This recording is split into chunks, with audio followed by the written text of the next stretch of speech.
আমারও আমার স্ত্রীর মারা যাওয়ার পর আমার সম্পত্তি আপনার ফাউন্ডেশনকে দান করব, কিভাবে করব? প্রথম কথা হলো, ধন্যবাদ, আপনি আসনা ফাউন্ডেশনে আপনার সম্পত্তি দান করে যেতে চান। দ্বিতীয় কথা হলো, মানুষ মারা যাওয়ার পর তার সকল সম্পদ কোনো জায়গায় দান করা এটা উচিত না, উত্তম না। তাহলে কি করতে হবে? ওয়ারিসদের জন্য কিছু রাখতে হবে। এবং জীবদ্দশায় চাইলে তো মানুষ সবকিছু দান করতে পারে, কিন্তু মৃত্যুর পর যদি সে বলে যায় যে আমার সকল সম্পদ এক জায়গায় দান করবো, এটা জায়েজ নাই। তাহলে কি করতে হবে? সর্বোচ্চ 1/3 পর্যন্ত কার্যকর হবে।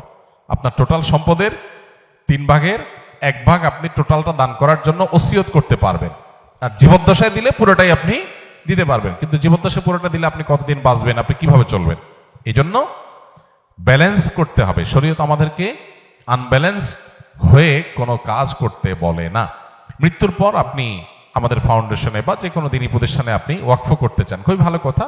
আপনার সম্পদের 1/3 আপনি দলিল করে দিয়ে যাবেন যে এটা আমার মৃত্যুর পর কার্যকর হয়ে যাবে, বাস সেই হিসাবে আপনি করতে পারেন। এই জন্য আমাদের অফিসে আফতাবনগরে আপনি যে কোনো অফিস খোলার দিন আসলে ইনশাআল্লাহ সেখানে আলোচনা করতে পারবেন।